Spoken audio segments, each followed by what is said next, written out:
안녕하세요. 서정표입니다. MBN의 정치 유튜브 나는 정치인이다 시작하겠습니다.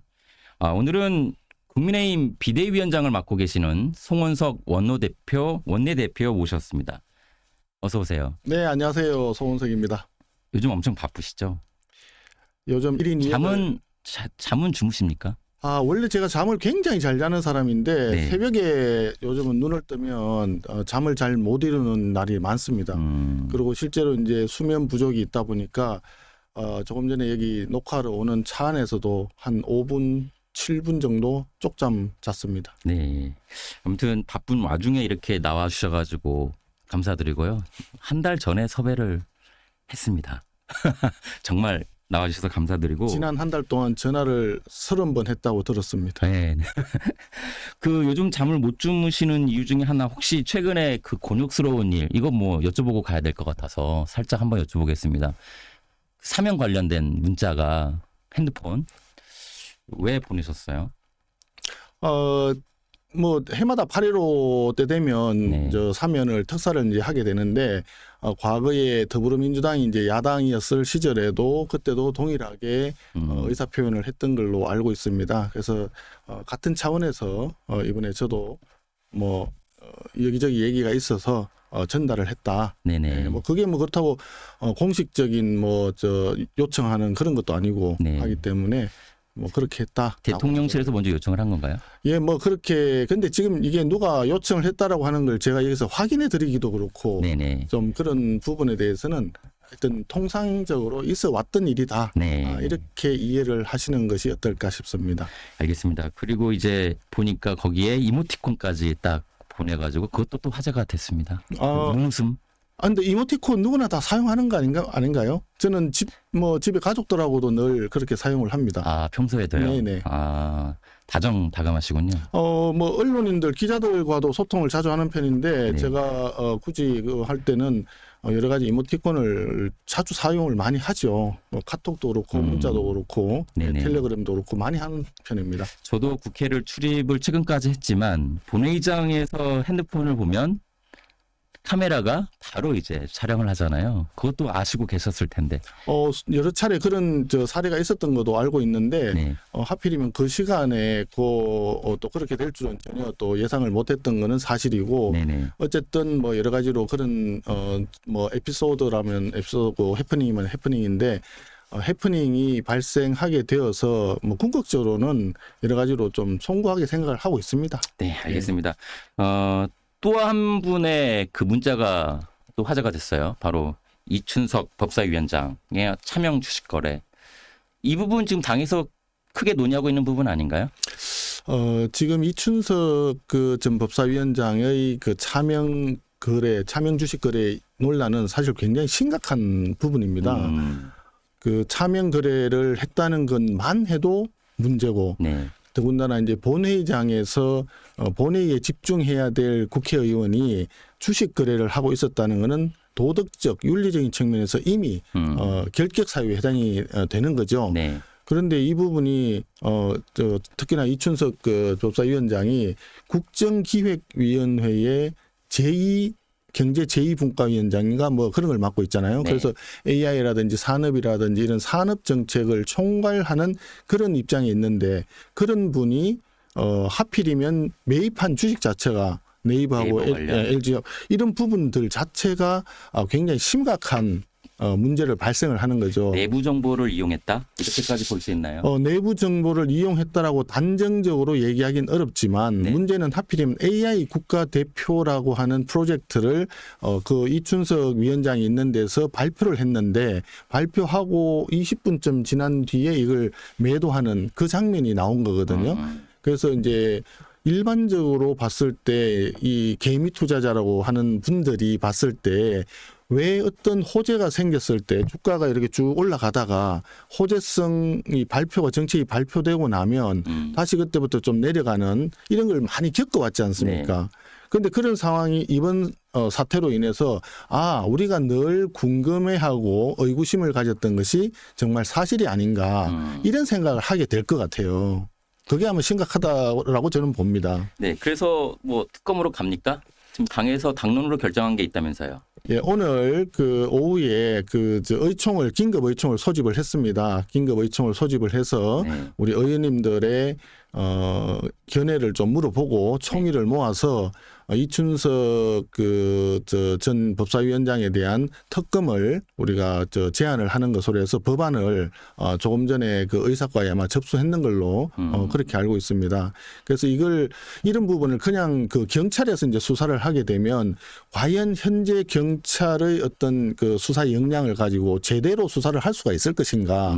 그리고 이게 권력형 비리에 해당이 되는 부분이기 때문에 경찰에서 제대로 된 수사를 하기가 어렵지 않겠느냐. 말하자면 수사의 뭐 공정성, 독립성 이런 부분이 문제가 될 수 있지 않습니까? 그렇기 때문에 이거는 특검을 해서 가야 된다.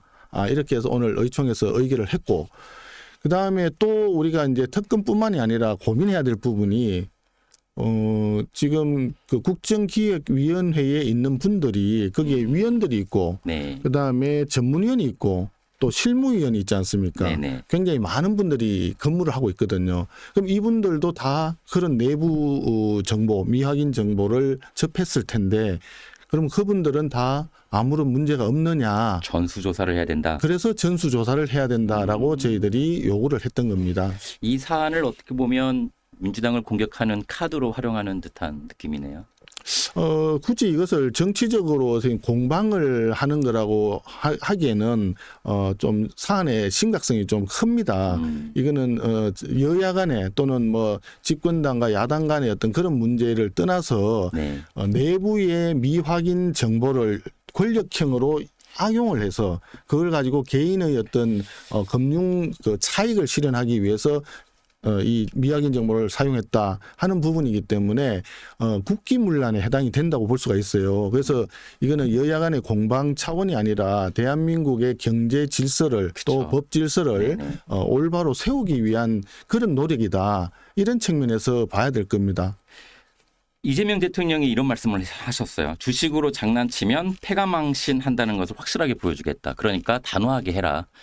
그래서 정청래 대표가 상당히 빠르게 어떻게 보면 처리를 하지 않았습니까? 이재명 대통령의 그 말에 대해서 동의를 하고요. 네. 또 정청래 당대표가 그렇게 조기에 조치를 취한 것에 대해서도 충분히 이해는 합니다.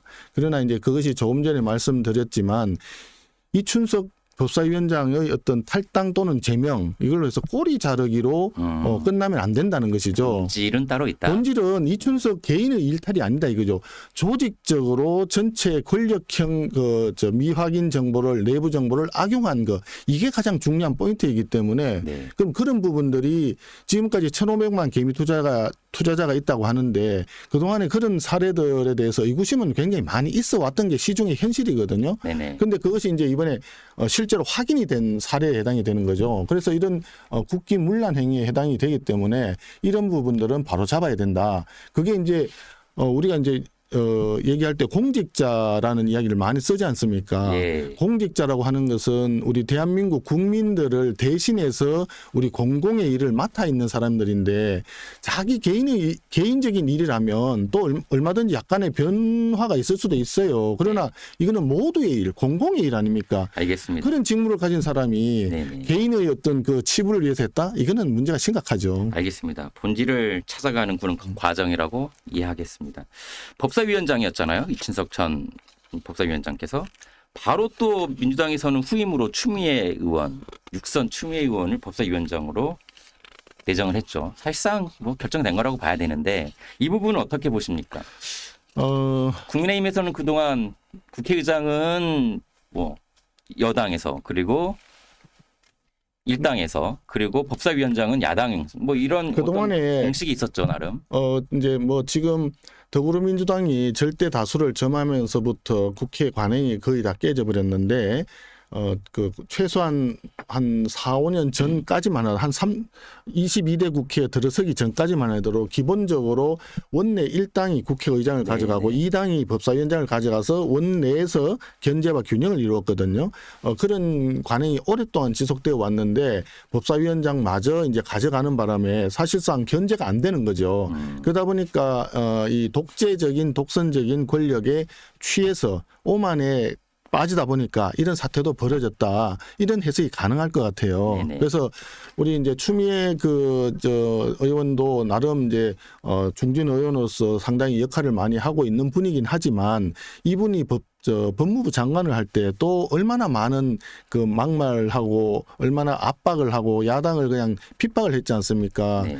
그런 과정들을 지켜보면서 이분이 다시 법사위원장을 한다는 것은 또다시 야당에 대해서는 대화의 상대방으로 인정하지 않고 야당 말살, 정치 탄압 이런 쪽으로 가져가겠다라고 하는 의지가 숨어 있는 걸로 보여지고요. 또 지금 얘기하고 있는 게 검찰 개혁을 얘기하고 있는데 그 검찰 개혁이라고 하는 건 사실 검찰 해체 아니겠습니까? 검찰 해체를 뭐 야당이 완성시켜라. 완성시켜라. 야당이 뭐라 하든 국민이 뭐라 하든 네. 그거는 볼 필요가 없다. 그냥 검찰 해체시켜라. 이렇게 보여지는 게 거기에 굉장히 대한 대응책이 있어야 되지 않을까요? 국민의힘 안에서는. 지금 아까 말씀드렸지만 수적으로만 봐서는 저희들이 이걸 막을 수 있는 길은 별로 없습니다. 네. 그러나 절대 권력은 절대 부패하게 돼 있고 절대 권력은 절대 망하게 되어 있습니다. 네.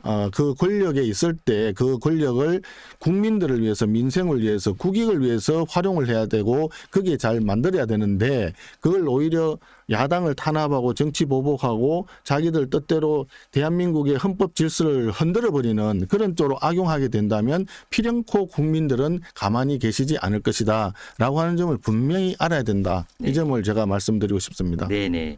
좋으신 말씀인데 상당히 원론적인 말씀이어가지고. 예, 원론적으로 말씀드릴 수밖에 없어서 제가 그렇게 말씀드렸고요. 네. 조금 전에 이제 법안과 관련해서 동일한 상황이 지금 벌어지고 있지 않습니까? 숫자로 밀어붙이는 것만 한다 그러면 대한민국에 정치가 있을 필요가 없고 네. 야당이 있을 필요가 없죠. 그야말로 독재로 가는 거죠. 그게 지금 더불어민주당이 계속해서 우리 당을 공박하는 이유가 네. 야당이 필요 없다는 생각을 가지고 있기 때문에 네. 대단히 위험한 거죠. 그래서 우리는 마지막까지 여기에 대해서 강력하게 투쟁을 할 거다라고 하는 점을 말씀드리는 거죠. 상당히 우려스러운 부분인데 잘 헤쳐나가겠다. 원론적이긴 하지만 네. 네. 절대 권력은 오래가지 않는다. 네. 그 정청래 대표가 예방 안 했죠. 네. 네. 악수 안 하신다고 했는데요. 네. 만약에 악수를 한다고 하면 당연히 악수에 응하실 생각인가요? 아니면 대표님은요? 제가 이런 말씀을 좀 드리고 싶어요. 그 정청래 대표가 사람하고 악수한다. 악수한다. 악수는 사람하고 한다. 악수는 사람하고 된다. 이렇게 얘기했는데 참 뭐 그 말을 그대로 인정한다 하더라도 정상적인 생각을 가지고 있는 우리 국민이라면 어느 누구가 정청래 당대표하고 기꺼운 마음으로 악수할 사람이 있겠습니까?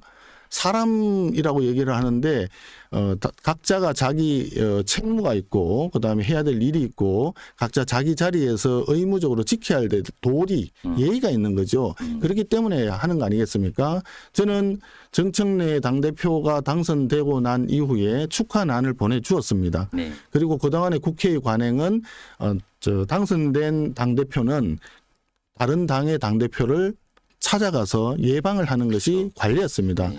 원내대표도 선출이 되면 다른 당의 원내대표를 예방하는 게 그동안의 관례였습니다. 그런 아름다운 국회의 전통을 지금 무참히 짓밟겠다는 이야기인데 지금은 이제 야당의 당 대표가 아니고 집권 여당의 당 대표지 않습니까? 그러면 소인배 같은 생각을 접으시고 포용과 공존의 정신으로 화합의 정신으로 대인다운 품위를 좀 보여주면 좋겠다라고 네. 하는 말을 드리고 싶어요. 이 방송을 보시고 악수를 하면 좋겠네요. 예방도 하면 좋겠고. 저는 언제든지 악수를 할 겁니다. 네, 알겠습니다. 그 악수를 하지 않겠다라는 그 전제에는 계엄에 대한 사과를 먼저 국민의힘이 해야 된다. 그리고 윤석열 전 대통령과 확실하게 거리를 두고 손절을 해야 된다. 이게 좀 깔려 있는데 여기에 대해서는 어떻게 생각하십니까? 지금 말씀하신 두 가지는 이미 제가 다 사과를 했습니다. 계엄은 잘못된 것이었다라고 제가 한 두 번을 지금 네. 사과를 했던 것 같고 우리 당 의원님들도 12월 3일 그러니까 12월 4일 새벽에 국회에서 해제 의결이 되고 난 이후에 빨리 국무회의를 열어서 정부에서 해제 조치를 하라라고 우리가 성명서도 그때 냈던 걸로 기억을 하고 있습니다. 그렇기 때문에 이미 우리는 계엄에 대해서는 이미 입장 표명을 했고 반성과 사과를 이미 했다. 근데 왜 민주당과 그리고 정청래 대표는 사과하지 않았다는 이분들은 계엄의 문제가 아니고요. 우리를 내란당이라고 자꾸 몰아붙이고 싶은 거죠. 그러니까 그런 프레임을 짜는 겁니다. 네. 그래서 그런 부분에 대해서는 지나치게 정치적으로 공방만 하는 것이기 때문에 그렇게 중요한 사항은 아닌 것 같다라고 보여지고요. 네네. 오히려 최근에 제가 우리 당에 윤석열 대통령은 더 이상 없다라고까지 제가 발언을 하고 제가 그거 여쭤보려고 그랬습니다. 진짜 없습니까? 네, 우리 당에서 이미 윤석열 대통령은 탈당을 하셨고 그리고 윤석열 대통령의 지금 현재 상황에 대해서 누군가 거기에 옹호를 하거나 뭐 찾아가거나 이러지는 않지 않습니까? 그리고 지금 현재 벌어지고 있는 일들이 만약에 그런 과정에서 있는 것을 가지고 공박을 한다고 치면은 사실 원인 자체가 없는 것이죠. 그렇기 때문에 정청래 당대표가 얘기했는 것은 제가 볼 때 원인 무효다라고 생각이 듭니다. 아, 그런가요? 근데 이제 많은 국민들께서 걱정을 하는 부분이 뭐냐면 당연히 없죠. 윤석열 대통령이 뭐 지금 탈당도 했으니까요. 물리적으로 보면 없는 게 맞는데 여전히 전한길 강사 또는 김문수 지금 당대표 후보시잖아요. 지금 전한길 유튜브 강사 유튜브에 나와가지고 입당을 원하면 받아주겠다. 여전히 윤석열 대통령의 어떤 그림자라고 해야 될까요? 계속 어떤 연관성이 나온단 말이죠. 지금 하필이면 이제 전당대회를 하고 있다 보니까 아마 득표를 위한 어떤 전략적인 발언이 아닌가 생각을 하고 있습니다. 단지. 네, 그렇기 때문에 그리고 또 우리 당이 지금 지난번에 전한길 강사에 대한 부분에 그 이슈가 되었을 때도 많은 사람들이 이런저런 얘기가 있었는데 네. 우리 당이 어떤 특정인 한 사람이 들어온다 뭐 나간다 하더라도 그걸로 해서 당이 좌지우지 될 그런 정도로 취약한 정당은 아니지 않습니까? 네네. 예, 그렇기 때문에 당원들께서는 충분히 거기에 대해서 판단을 할 거라고 생각을 하고 전한길 강사도 본인이 입당하기 전에 여러 가지 뭐 발언이나 행동이 있었지만 우리 당의 당원이 되고 난 이후의 행동은 또 좀 그거보다는 좀 다소 조심스럽게 움직이는 것 같고 네네. 이미 그런 이슈가 있었기 때문에 제가 서울시당에 그 은행에 대해서 좀 조사를 해라. 그리고 문제가 있다면 당헌 당규에 따라 가지고 적절하게 조치를 취해라라고 이미 제가 한 2번 지시를 해서 네네. 아마 지금 서울시당에서 그 부분 조사를 하고 있는 것으로 알고 있습니다. 알겠습니다. 그러면 다시 한번 이 자리에서 대표님께서 말씀을 해주신 거예요. 윤석열 대통령은 당에 더 이상 없다. 단순히 뭐 당원이냐 아니냐 이런 문제를 떠나가지고 의지하거나 그 그림자에 있는 상황은 아니다라는 걸 다시 한번 말씀해 주신 거고 다만 지금 전당대회이기 때문에 그 당원의 어떤 마음을 이용할 수는 있다. 이렇게 보면 될까요? 네, 그렇죠. 지금 이재명 대통령이나 정청래 당대표의 경우에도 사실 득표를 위해서 우리 상식적으로는 이해가 안 되고 납득 안 되는 발언을 얼마나 많이 했었습니까? 거친 발언들도 네, 거친 했고요. 발언도 많이 했고요. 네. 그런 상황하고 유사하게 이해를 하면 되지 않을까 생각을 합니다. 알겠습니다. 그러면은 대표님께 직접 듣고 싶은 말씀이 하나 있는데 그러면 국민의힘의 지지율이 상당히 지금 현재 안 좋잖아요. 사실. 뭐 그 이유는 뭐라고 분석하고 계십니까? 우리 지지율이 안 좋은 거에 대해서는 뭐 제가 지금 현재 비대위원장을 맡고 있는 입장에서 뭐 입이 10개라도 변명은 하지 않겠습니다. 송구하다고 생각을 합니다. 네. 다만 지금 현재 이재명 대통령이 이제 취임한 지 2달 좀 남짓 되었는데 아무래도 허니문 기간이라고 하는 점을 또 무시할 수도 없고 그리고 그동안에 우리 당에서 여러 가지 이제 그 과정들을 쭉 거쳐서 대선까지 이제 패배를 하다 보니까 그 우리 당 내의 지지자들이나 당원들 간에 아무래도 좀 패배의식이나 상실감 이런 부분들이 생각보다 좀 남아 있는 것 같습니다. 네.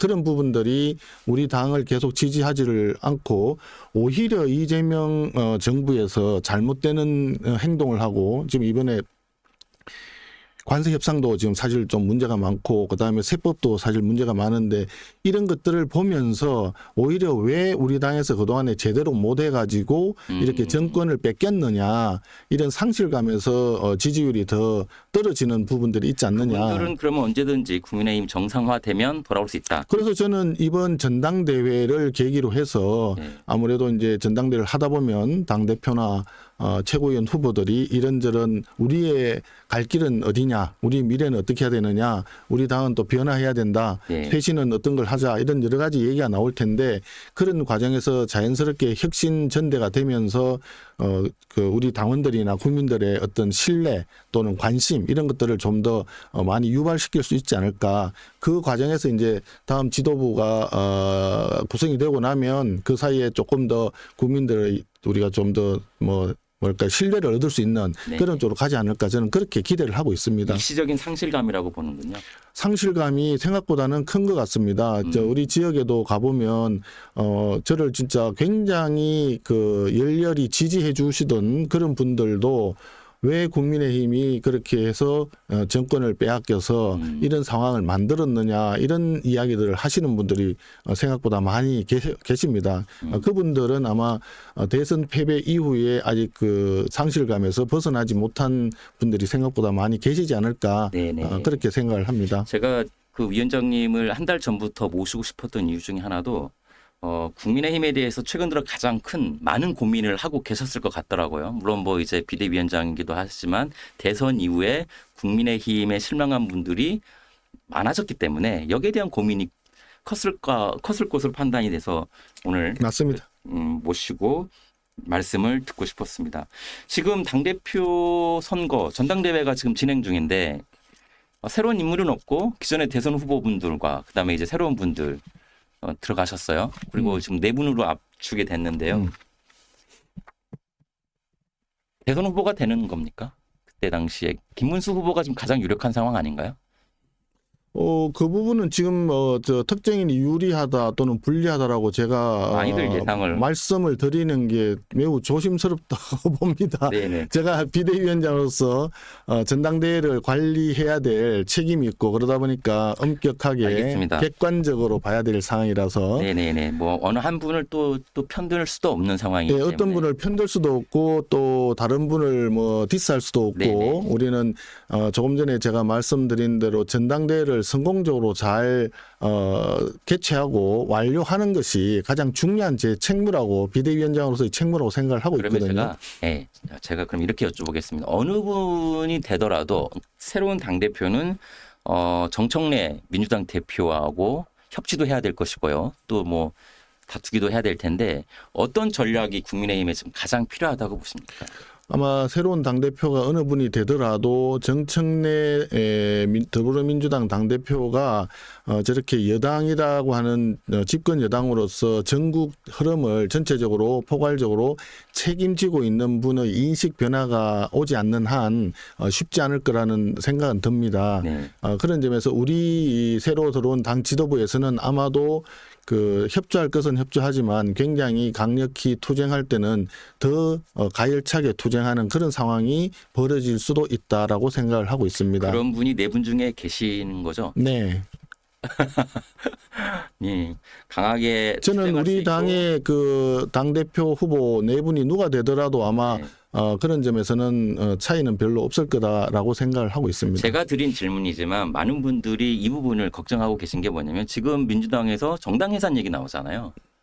정당 해산 얘기 나오잖아요. 이게 지금 특검이 연말까지 진행이 될 것이고 그다음 곧이어서 바로 재판이 될 것이고 국민의힘 의원님들도 수사 대상에 지금 뭐 압수수색도 당하고 있으니까 계속 그런 식으로 몰아가면서 결국은 정당 해산을 노리는 것이 아니냐 이런 분석까지 나오고 있는 상황이어서 그것도 일종의 프레임인 것 같습니다. 이제 지금 정당 해산까지 그러면 안 간다고 보시나요? 이런 거죠. 정당 해산을 한다라고 전제를 하고 이야기하는 것은 아까 그 추미애 저 법사위원장 뭐 프레임이다. 후보라고 네. 하는 거 마찬가지로 네. 야당의 존재를 인정하지 않겠다는 것이죠. 그럼 결국 일당 독재로 가겠다는 것이고 그 일당 독재를 가겠다는 것을 대한민국 국민들이 과연 용납할 수 있느냐라고 저는 생각을 하고 있습니다. 더군다나 지금 우리 당 의원들 몇 분에 대해서 네 분인가 압수수색이 들어왔는데 그 압수수색 그 내용이 전부 다 과잉 수사예요. 실제로 들어와서 압수수색해가지고 제대로 된 그 압수수색 그 성과를 가지고 가진 게 없습니다. 근데 예를 들자면 이런 거죠. 임종덕 의원에 대해서 우리 국회 의원회관에 이제 압수수색이 들어왔는데 임종덕 의원에 대한 혐의점이 뭐냐면 그 과거에 청와대 이제 대통령실에 안보실장인가 근무할 때 그때 있었던 일을 가지고 한 거예요. 그런데 그 당시 그 시기에는 임종덕 의원은 휴가를 갔던가 해가지고 아예 또 그 일에 관여도 안 했습니다. 설령 했다 하더라도 압수수색을 하려면 용산의 대통령실에 가서 컴퓨터를 찾아야 될 거 아니겠어요. 그런데 국회의원 회관에 와가지고 이미 그거 다 지나고 난 뒤에 있었던 걸 가지고 여기 와서 그걸 찾는단 말이죠. 이건 있을 수가 없는 거죠. 보여주기, 그거 망신주기. 망신주기죠. 한마디로 망신주기고 국민들에 대해서는 계속 압수수색이 들어오면서 야 봐라 야당 의원들이 이렇게 다 압수수색 대상이 되는 거고 문제가 있는 사람들이다. 그러니까 이 정당은 다 기본적으로 나쁜 정당이고 해산을 해야 된다. 이런 저 분위기로 몰고 가기 위한 프레임에 불과하다 이렇게 생각합니다. 법률적으로는 전혀 지금 아무런 문제가 없다라는 저는 그렇게 얘기를 하고 싶어요. 알겠습니다. 저를 포함한 많은 분들이 이제 국민의힘을 크게 걱정해 주시는 분들이 많아서 질문을 드려봤습니다. 이제 한미 정상회담이 정해졌습니다. 오는 25일에 한다고요. 어떤 정상회담이 되기를 위원장님은 바라십니까?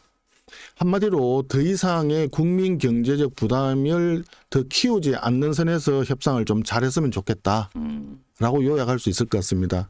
지금 이미 우리가 이번에 협상하면서 굉장히 많은 것을 부담을 지고 있거든요. 그냥 다른 걸 다 떠나가지고 미국에 투자를 하는데 3,500억 불을 투자를 하기로 돼 있어요. 그런데 일본에 5,500억 불이나 EU에 6,500억 불인가 6,000 숫자가 정확히 기억이 안 나네요. 6,000억 불 넘는 규모인데 단순히 규모로는 일본이나 EU보다 적죠. 그러나 우리나라 GDP에 대비해서 생각하면 우리는 3,500억 불이 20%에 해당이 되고 일본은 한 13%, EU는 한 7% 정도 수준밖에 안 되거든요. 그러면 대한민국 경제 규모, 경제 수준에 비해서는 상대적으로 우리 경제 부담이 훨씬 많은 거죠. 그런데 그것만으로 끝나는 게 아니고 1,000억 불의 그 에너지 수입 구매를 약속을 했지 않습니까? 그 수익은 미국이 다 가져가는 거. 그러니까요. 그리고 그것까지 하면 4,500억 불을 우리가 부담을 하기 때문에 거의 GDP 대비 30% 가까이 되는 규모예요. 그러니까 이런 것들이 굉장히 심각한 거고.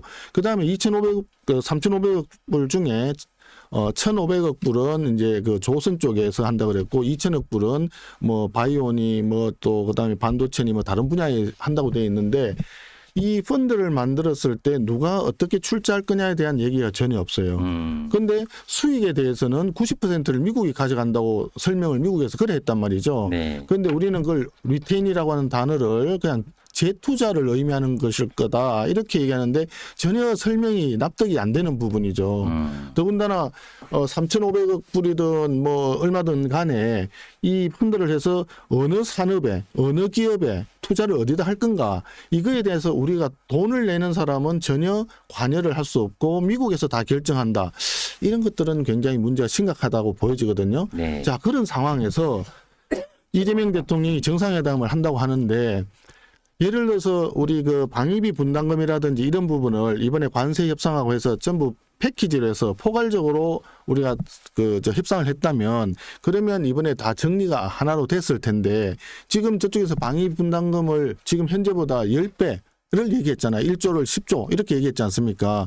그런 상황인데 이걸 별도로 논의를 하다 보니까 이번에 가면 분명히 1조에서 10조 사이 어느 선에선가 뭐 또 이렇게 합의를 하고 해서 오지 않겠어요. 그럼 그만큼 우리 국민 경제 부담이 더 늘어나는 거 아니겠습니까? 그런 점에서 이번 관세 협상 부분은 전략적으로 우리가 조금 미스한 거 아닌가 이런 생각이 듭니다. 상당히 부정적으로 보시네요. 저는 굉장히 이 부분은 좀 정부에서 반성을 해야 된다고 봅니다. 25일 정상회담에 그런 부분을 일정 부분 수정할 수 있을까요? 수정하면 굉장히 좋겠습니다. 그런데 이제 그 부분에 대해서는 저도 내막적으로 어떤 일들이 있었는지에 대해서 인포메이션을 전혀 우리가 가지고 있지 않기 때문에 얘기를 하기는 좀 어렵고요. 그러나 이제 관세 협상에서 15%라고 합의를 했으니까 일본이 먼저 15%하고 EU가 15% 하니까 그다음에 우리는 당연히 15% 이거를 이제 예측이 됐었죠. 제가 그때 미리 얘기했죠. 일본하고 EU가 그래 되니까 우리도 아마 15%는 할 거다. 그런데 15% 하기 위해서 우리가 부담해야 될 경제적 부담 이런 거는 굉장히 커질 거다. 그게 아까 조금 전에 설명한 그대로 나왔지 않습니까? 근데 15%도 우리가 성공한 게 아니에요. 우리는 미국하고 FTA가 있었기 때문에 원래는 0%거든요. 제로에서 15까지 간 거고 EU하고 일본은 2.5%를 자동차 같은 경우에 2.5%인데 거기에서 15%가 된 거란 말입니다. 그러면 우리는 2.5%포인트에 해당되는 만큼 네. 손해를 본 거죠. 그리고 김용범 그 정책실장도 우리가 마지막까지 12.5를 주장을 했는데 저쪽에서 간합하지 않았다 이런 표현을 했어요. 네. 그런 취지로. 그 말은 협상을 했는데 우리 뜻대로 안 됐다. 우리 뜻대로 안 된 협상은 그건 결국 실패한 거 아닙니까? 다들 협상 잘했다라고 이렇게 박수치고 칭찬하는 상황에서 역시 그 야당 대표님 답게 상당히 부정적으로 보시는 분. 아니 저는 야당 대표이기 때문에 있네요. 부정적으로 얘기하는 것이 아니고요. 네. 그날이 아마 7월 31일이었나 그 목요일이었을 겁니다. 목요일 날 아침에 갑자기 이제 타결됐다는 소식이 들렸고 그날 아침에 우리가 비대위가 9시에 예정이 돼 있었는데 이것이 타결될 거라는 생각은 아마 아무도 못했을 거예요. 그래서 이제 준비된 자료가 없었죠. 그런데 타결됐다 하니까 이제 저는 뉴스에 나오는 내용만 보고 네. 전체적으로 이게 일단 타결이 됐으니까 다들 일본하고 EU하고 같이 15% 했다니까 다 성공했다고 생각을 하는 거죠. 그렇죠. 그런 전제하에서 봤는데 내가 보니까 이상한 거예요. 그래서 아까 말씀드린 대로 이게 대미 투자 아까 말씀드린 대미 투자에서 GDP 대비해서 우리가 굉장히 과다하다. 그다음에 FTA 해가지고 제로에서 우린 출발했는데 저기는 2.5에서 출발하고 동일하게 갔으니까 우리가 손해 본 거 아니냐 그런 얘기를 제가 했던 거고 그다음에 트럼프 얘기에 의하면 뭐가 있었냐면 completely open to trade 해가지고 거기에 자동차하고 agriculture 농산물이 있었어요. 그러니까 농산물이 완전히 open to trade 됐다고 트럼프는 얘기했는데 우리는 쌀, 쇠고기 추가 확장이 없다라고 얘기했어요. 이 부분에 대해서 설명이 완전히 다르지 않습니까? 나중에 논쟁이 될 수 있는 부분이 충분히 논쟁이 될 수 있고 쌀과 쇠고기를 설령 지켰다 하더라도 농산물 중에서 쌀, 쇠고기 외에 사과를 비롯한 과체류 네. 이런 부분들은 들어올 수 있다는 얘기거든요. 그러면 농민들한테 이게는 불척의 피해를 주는 거 아니냐. 저는 그렇게 생각을 했던 거고 나중에 백악관 대변인인가요? 얘기하는데 보니까 라이스라고 하는 거 분명히 얘기를 하더라고요.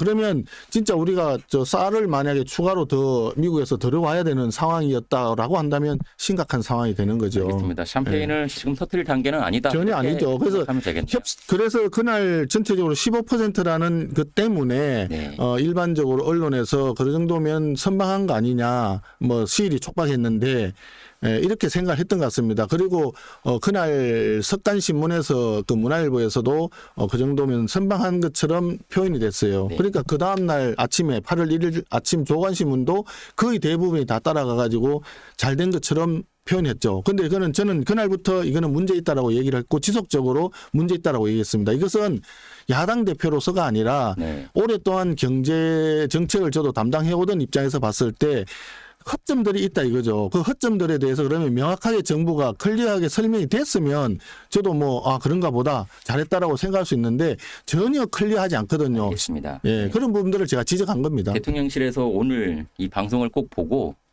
정상회담에 참고했으면 좋겠습니다. 반드시 참고를 하시고 정상회담을 하더라도 네. 대한민국 경제가 더 추가적인 부담은 하지 않도록 지금부터라도 전략을 잘 짜야 된다. 알겠습니다. 예, 밤잠 자지 말고 지금부터 해라. 저는 그렇게 얘기하고 싶습니다. 꼭 방송을 봐야 되겠네요. 대통령실에서. 이런 말씀을 다른 데서도 하셨죠?